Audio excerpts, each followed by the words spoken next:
छत्तीसगढ़ के शक्ति चांपा में वेदांता ग्रुप के प्लांट में हुआ विस्फोट, जिसने 20 से ज्यादा जिंदगियां छीन ली हैं अब तक। बताया जा रहा है कि प्लांट का लोड अचानक 350 मेगावाट से 590 मेगावाट तक बढ़ गया और फिर हुआ अचानक भयानक ब्लास्ट।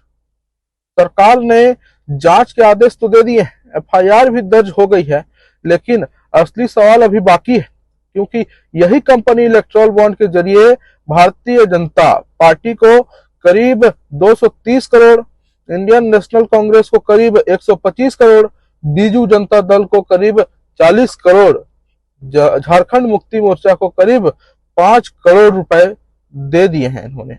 2019 से लेकर के 2024 तक का डाटा है, जिसमें इतनी रकम जो है इनको पार्टियों को दी गई है। यहाँ पे कोई पार्टी दोस्तों, कोई भी पार्टी जो है दूध की धुली नहीं होती है, लेकिन सोचिए कि अगर ये इतनी बड़ी कंपनी है वेदांता प्लांट कंपनी जो है, इन्होंने अगर हर पार्टी को चंदा पहुंचाया है तो कैसी कार्यवाही होगी इस प्रकरण में, इस प्लांट के जो घटित लापरवाही में। क्योंकि विपक्ष भी शांत है इसमें, इसलिए शांत है कि विपक्ष के पास ऑलरेडी पैसा उसके पास ही पहुंचा हुआ है। और हालांकि हमेशा का यह रहा है कि जो पार्टी सत्ता में रहती है वो ज्यादा चंदा खाती है, क्योंकि उनकी संरक्षण की ज्यादा आवश्यकता होती है। अब अगर वेदांता कंपनी की अगर चंदा नहीं देगी, अगर नहीं देती, तो हो सकता है सरकार उसको यहाँ पे कंपनी खोलने नहीं देती या फिर चलने नहीं देती।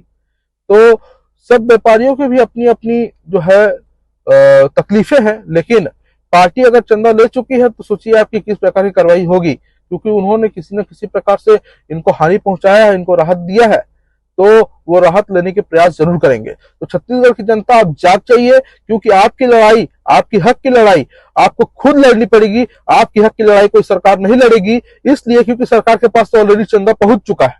इसलिए अब आपकी पारी है, आपको अपने हक के लिए लड़ना है, आपको उतरना पड़ेगा सड़कों पर अपने हक के लिए, और दिखा दीजिए कि क्या ताकत है आम जन की, आम जनमानस की, आम जनता की।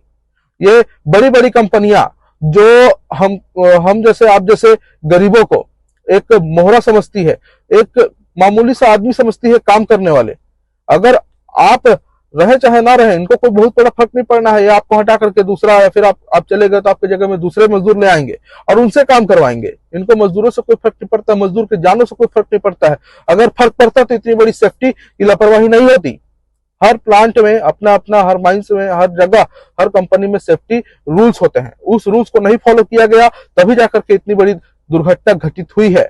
और अगर आप ये सोचते हैं कि आपके साथ सरकार है और सरकार आपके पक्ष में निर्णय लेगी, तो आप बहुत ही गलत हैं। इसलिए आप सतर्क हो जाइए और अपने हक की लड़ाई खुद लड़िए। मैं आप सभी से विनती करता हूं, अगर नहीं लड़ पाते हैं तो आप हमारा साथ दीजिए, हम आपकी लड़ाई लड़ने के लिए तैयार हैं। आप देख रहे हैं जनता की आवाज, और मैं प्रियांशु मल्होत्रा आपके साथ। धन्यवाद।